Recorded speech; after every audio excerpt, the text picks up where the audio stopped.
안녕하세요. 인천이보의 전민영 기자라고 합니다. 오늘 그 일일 기자체험의 강의는 이제 2강이긴 하지만 첫 번째로 알고 있는데요. 그래서 오늘 제가 할 강의는 기자란 어떤 일을 하는 사람인지, 그리고 신문을 어떻게 읽으면 되는지에 대해서 간단하게 짚고 넘어가려고 합니다.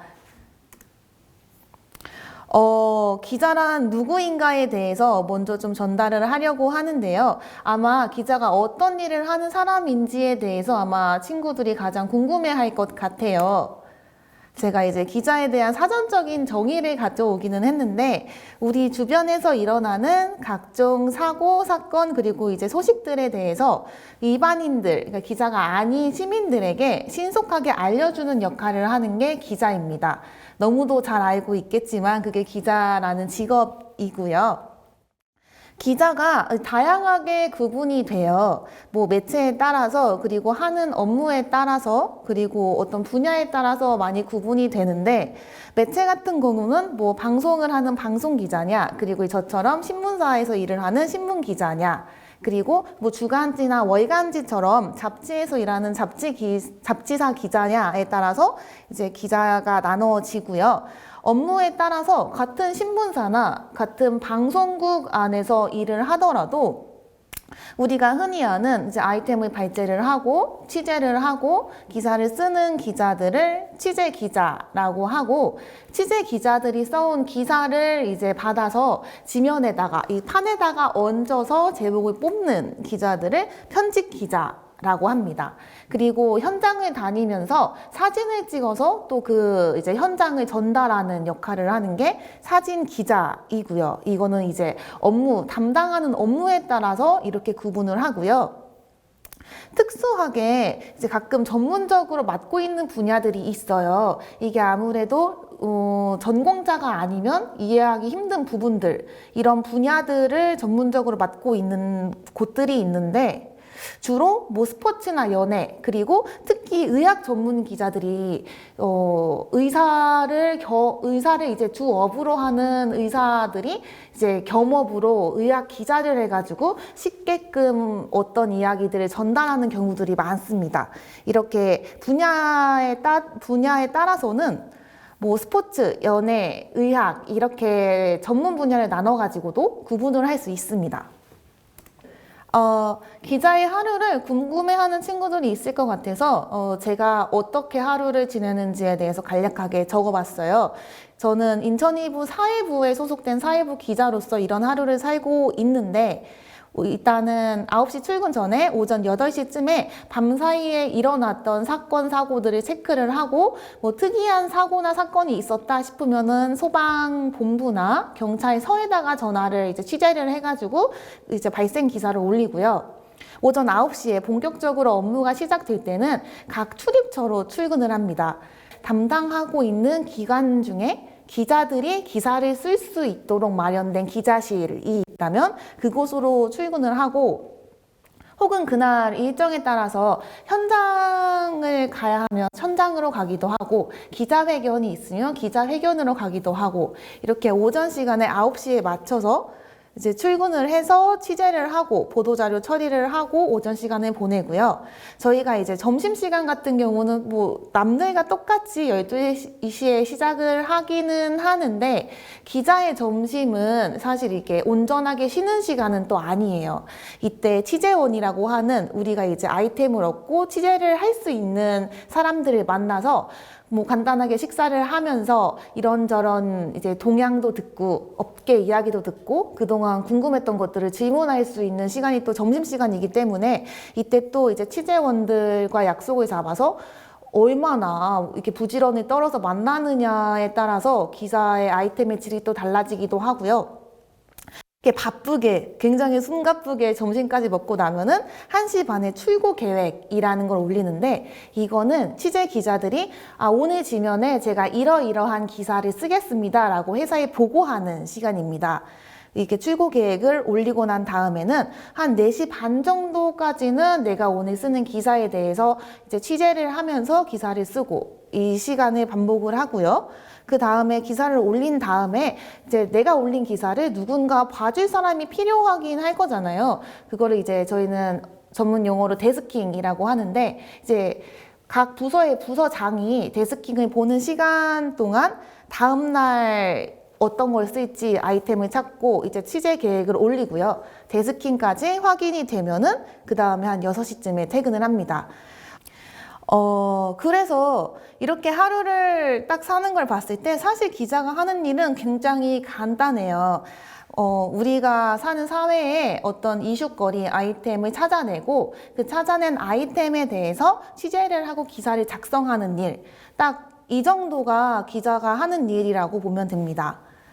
보기에 따라서 저희가 회사에 출근을 하지도 않으니까, 그리고 현장에 가는 일도 많다 보니까 어찌 보면은 굉장히 자유롭고 자유로운 일이라고 볼 수 있는데, 알아서 할 일을 찾고 그만큼 또 이제 회사에 붙어 있지 않는 시간 동안 그만한 결과물을 가져와야 하기 때문에 그만큼의 또 부담감이 있고, 또 이제 본인이 알아서 또 열심히 달려야 하는 그런 직업이라고 보시면 될 것 같아요.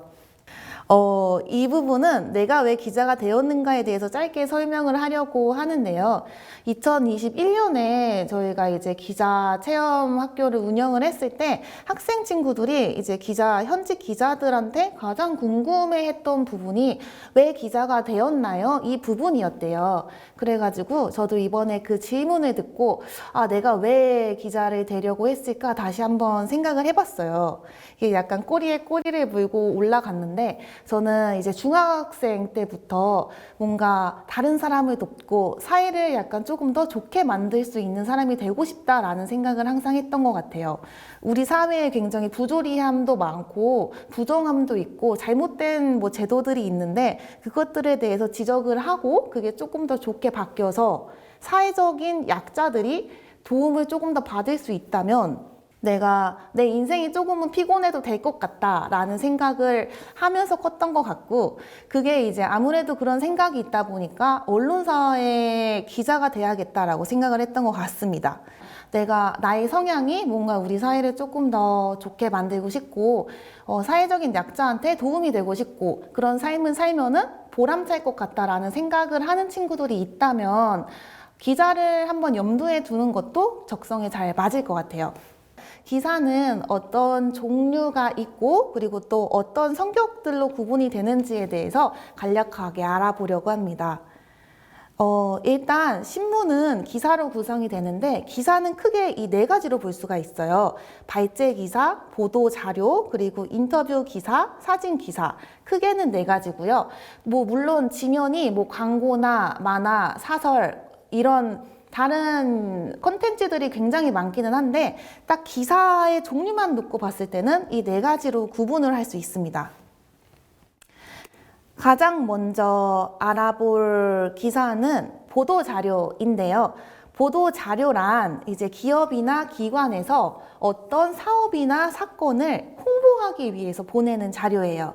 그렇다 보니까 아무래도 객관적인 사실이 대부분이고 분량도 짧습니다. 제가 예시를 하나 가져왔는데, 이거는 이제 연수구청에서 우리가 인천 최초로 치매 예방할 수 있는 VR 체험존을 만들었어 라고 홍보를 하는 자료예요. 그 자료를 기자가 받아서 이제 기사로 낸 거죠. 이런 거를 저희가 보도자료라고 하고요. 다음은 발제 기사인데요. 발제 기사는 이제 보도자료랑은 조금 다르게 객관적인 사실이 주던 내용이 되고, 여기에 또 기자의 관점이 들어간다는 게 좀 특징이에요. 당연히 이 관점이 들어갈 때는 기자만의 주관적인 생각이 아니라 이 관점을 뒷받침해 줄 만한 근거들이 당연히 필요해요. 이 3가지 조건이 이제 충족이 됐을 때 쓰여지는, 저희가 이제 아이템을 발제하고 취재를 하고 기사를 쓴다라고 할 때 발제 기사인데, 사실만을 전달하는 보도 자료랑은 약간 다르게 이제 기자의 시선이 들어간 기사라고 보면 됩니다. 예시로 가져온 게, 제가 이제 동구 송월동에 있는 동화마을 기사를 예시로 가져왔는데, 송월동에 있는 동화마을이 인천 차이나타운 옆에 바로 붙어 있고, 한 2013년도에 이제 오래된 집들의 벽에다가 벽화를 그려가지고 조성이 됐어요. 그러다 보니까 관광객들이 굉장히 많이 찾는 인천 지역의 명소 중에 하나인데, 이게 관광객들의 시각이 아니라 거기서 정말로 살고 있는 주민들의 시각에서 봤을 때는 어떨까라고 생각을 해서 설문조사 결과를 봤더니 10명 중에 한 7명 정도가 원주민을 대상으로 한 거죠. 원주민의 10명 중에 7명이 몰려드는 관광객들 때문에 주차 문제, 그리고 소음 문제, 그리고 사생활 침해 문제 때문에 이 동화 마을이 없어졌으면 좋겠다라는 수준으로 굉장히 안 좋게 보고 있었고, 이 자료를 바탕으로 이제 또 현장에 찾아갔죠. 가가지고 원주민들을 붙잡고, 안녕하세요, 어디 기자입니다. 저희가 이런 자료들이 있어서 실제로 이렇게 느끼고 계시는지를 여쭤보려고 왔는데요. 이렇게 얘기를 하면서 말씀을 들어봤더니 이제 실제로 설문조사 결과랑 똑같았어요. 이게 많은 불편을 겪는다라고 실제로 얘기를 했고, 그런 주민분들의 이야기들을 담아가지고 썼던 기사입니다. 이것처럼 그냥 이제 밖에서 보기에는 송월동 동할마을이구나, 그냥 이제 우리가 갈 수 있는 관광 명소 중에 하나구나 라고 볼 수 있는 것들도 약간 조금 더 한번 뒤집어서 보고 한 번 더 들여다보면은 다른 시각으로 접근을 할 수 있는 기사들이 저희가 말하는 발제 기사라고 합니다. 다음은 인터뷰 기사인데요. 인터뷰 기사는 앞서 말한 보도자료나 발제 기사와는 조금 다르게 조금 더 읽히는 기사, 말 그대로 읽는 맛이 있는 기사라고 보면 될 것 같아요.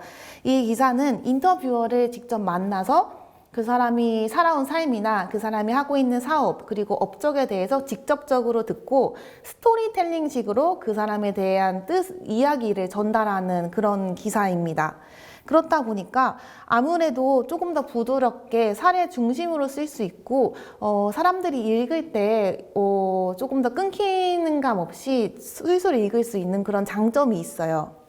보시는 것처럼 지금은 이번 올해 취임을 한 황은구 인천시 사회서비스 원장에 대한 인터뷰인데, 이제 원장이 기관장이 새로 취임을 할 때 기관장의 향후 비전이라던가 기관에 대한 운영 계획, 그리고 본인의 포부 등에 대해서 잘 담을 수 있는 게 또 인터뷰 기사이고요. 저는 인터뷰 기사를 굉장히 좋게 그리고 긍정적으로 평가하고 개인적으로 굉장히 좋아하는 이유가, 사실 이제 기사를 쓸 때는 대부분의 이제 취재를 하는 사람이 어떤 기관의 장이거나 대표성을 띠고 있는 사람들을 취재를 많이 해요. 근데 인터뷰 기사는 그런 기사들과 조금 다르게 우리가 약간 기관의 장이거나 어떤 권력이나 지위가 있지 않아도 일반 시민들이라도 편하게 다가가서 이야기를 할 수 있고 그들의 이야기를 전달할 수 있다는 점이 굉장히 장점인데, 지금 보고 계시는 이 인터뷰 기사가 일반 기관에서 일을 하다가 퇴직을 하신 분인데, 이제 행안부에서 운영을 하는 사업에 신청을 해서 그냥 지역을 돌아다니다가 도로가 파이거나 나무가 손상이 되거나 이런 위험 요소들을 이제 나의 시간을 내가지고 제보를 하고, 그리고 그거를 또 이제 지자체에서 제보를 받고 시정을 하고, 사실 어떤 대가를 바라지 않고 그냥 시민의 한 명이지만 우리 사회가 조금 더 좋게 만들어질 수 있도록 노력하는 분들이 많거든요. 그런 분들의 이야기를 들을 수 있는 게 인터뷰 기사입니다. 다음은 사진 기사인데요. 사진 기사는 딱 보는 것처럼 사진 한 장으로 그 현장, 그리고 그 현장에서 전하려고 하는 메시지를 다 담고 있는 그런 기사입니다. 지금도 보면은 이번 달 아마 3일에 있었던 부평구의 롯데시네마 화재 사진 기사일 거예요. 딱 보는 순간 긴 글이나 설명 필요 없이도 롯데시네마 건물에 이렇게 큰 화재가 났구나 라는 걸 바로 알아볼 수 있는 사진 기사이잖아요. 그래서 가끔은 글보다는 사진 한 장이 1000마디 글보다 더 강력하다, 이런 평가를 받고 있는 게 사진 기사이고요. 실제로 긴 이제 기사들보다도 또 신문 역사에서 특종을 한 사진 기사들이 많습니다. 제가 이제 예시로 가져온 거는 이번 달 19일에 있었던 기자회견 사진인데요. 이것도 사실 이제 미추홀구에서 있었던 전세 사기의 피해자, 그리고 피해자 중에 세 번째 사망자가 나왔을 당시의 기자회견인데, 길게 이렇게 누군가 피해자가 나왔고 사망자가 발생을 했고 거기에 대한 뭐 애도의 물결이 이어졌다라고 쓰는 것보다 이렇게 사진 한 장으로 피해가 이렇게 크고 그 피해가 우리 2030 청년들한테는 상상할 수 없을 만큼 크다, 이런 느낌을 확 가져다 주는 기사이죠. 이 사진 한 장으로 눈길이 간 독자들이 기사를 다시 읽어볼 수 있을 만한 포문을 열어줬다라고 저는 생각을 해요. 그래서 이렇게 긴 글도 정말 잘 쓴 기사도 중요하지만 한 장의 사진이 독자들의 시선을 모으고 또 이제 기사를 읽게끔 이제 이끌어 올 수 있는 힘이 되는 사진 기사들이 굉장히 많습니다. 이렇게 기사에 지금까지는 어떤 종류들이 있는지에 대해서 알아봤고 기사의 성격에 대해서 알아보려고 하는데, 이 기사의 성격은 앞서 말한 발제 기사에 주로 해당이 돼요. 발제 기사는 주로 정보를 알리는, 새로운 정보나 사실을 알리는 정보성 기사가 있고, 그리고 새로운 사실은 없지만 그동안 있었던 어떤 일에 이런 문제점이 있었어요, 혹은 이런 사각지대가 있었어요 라고 이제 문제를 제기하는 고발성 기사, 흔히 기자들은 까는 기사라고도 하는데, 이런 고발성 기사 두 개로 나눌 수가 있습니다. 간단하게 예시를 보려고 하는데요. 정보성 기사는 지금 보는 것처럼 수도권 제2순환선 인천하고 안산을 연결하는 그간에는 기관의 입장차 때문에 지지부진하다가 이제는 연결이 될 것 같다라고 이제 새로운 소식을 시민들한테 알려주는, 정보를 정말 전달하는 기사, 이런 기사가 정보성이라는 예시고요. 고발성 기사인데요. 이거는 사실 새로운 내용은 없어요. 새로운 내용이 없다는 게, 새롭게 변화하는 내용은 없는데 지역 아동센터라고 뭐 저소득 계층이나 아니면 맞벌이 부모들의 아이들이 이제 방과 후에 이제 학습도 하고 잠깐 돌봄을 받는 곳들이 있는데, 여름철에 냉방비가 이제 많이 지원이 되지 않다 보니까 에어컨을 잘 못 틀고, 그래가지고 아이들이 이제 땀을 삐질삐질 흘리면서 더위를 견디고 있다, 이런 사실을 새롭게 알게 돼가지고 기사로 다뤘던 내용이고, 이런 식으로 사실 이 지역 아동센터가 정말 좋은 역할을 하고 있는데 운영하는 부분에서는 이런 문제점이 있다라고 고발성 기사를 내는 경우에는 이런 식으로 또 피드백이 있습니다. 이게 전에 나갔던 기사에 한 2주 정도 있다가 나간 기사인데요. 지역 아동센터에서 에어컨을 못 튼다라는 문제 제기를 했더니 이제 중앙정부에서 지원을 하겠다, 그래서 인천시에서도 지원을 하겠다라고 실제로 지원이 됐던 그런 사례를 담은 기사입니다. 이런 기사들이 모여서 이제 신문이 만들어지잖아요. 아무래도 요즘에는 지면이 아니라 인터넷이나 이제 핸드폰으로 모바일 기사를 더 많이 볼 텐데, 저는 지면 기사를 읽는 거를 추천을 해요. 굳이 인천일보가 아니더라도 지면을 어떻게 보면 되는지에 대해서 보자면, 사실 모바일 기사는 단 하나의 기사를 볼 수 있고 연간 기사들이 있더라도 어떤 기사들이 중요한 기사인지 알 수는 없는데, 이렇게 지면으로 보면은 어떤 기사가 어제 가장 중요한 기사였는지 한눈에 파악할 수 있습니다. 제가 지금 앞에서 보여드렸던 기사를 이제 3개로 분할해 가지고 왔는데요. 저희가 가장 크게 쓰는 기사를 뭐 탑 기사, 그 다음에 세컨 기사, 서드 기사 이렇게 얘기를 하는데, 그날 4월 19일에 가장 중요했던 이슈가 이제 전세 사기 피해자, 세 번째 피해자가 발생했다는 점이고, 그리고 두 번째로 중요했던 기사가 재외 동포청이 신설이 확정이 됐으나 어디에 들어설지에 대한 소재지가 정해지지 않고 지지부진하고 있다. 그리고 인천시 또한 재외 동포청을 유치하려고 하는 입장이다 보니까 아무래도 이런 이제 지연됨이 약간 왜 이러는지 석연치가 않다라는 이제 지역 목소리를 담은 기사이고, 세 번째 기사는 상반기에 뭐 교통요금 그리고 상하수도 요금이 인천시 같은 경우는 잠깐 오르지 않고 동결이 됐었죠. 이게 하반기에 다시 오를 수 있다라고 하는 내용들을 가장 중요한 기사들이라고 봤다는 거예요. 이렇게 지면 기사를 보면은 이슈의 이제 중요도를 알 수 있기 때문에 볼 수 있고요. 기사를 읽는 법에 대해서 굉장히 간단하고 다들 알고 있는 거겠지만 빠르게 설명을 한번 해볼게요. 기사는 누구나 다 알다시피 이제 기사 전체 내용을 한 줄로 요약한 탑 제목이 있습니다. 이 탑 제목이 기사 전체를 요약하고 있기 때문에 실제로 기사 제목만 읽고 넘어가시는 분들도 많아요. 이제 여기를 읽고 기사 내용이 궁금하다 싶으면 그 다음에 있는 부제목을 보면 됩니다. 부제목만 봐도 이 기사에 어떤 내용인지, 지원금이 지원이 되는데 언제부터 지원이 되고 얼마가 지원이 되는지에 대해서 나와 있고요. 조금 더 궁금하다 싶으면은 기사의 리드 문장을 보면은 리드 문장에 기사 전반적인 내용을 또 여기다가 함축을 시켜놔요. 그러니까 기사가 이런 내용이구나에 대해서 알 수 있습니다.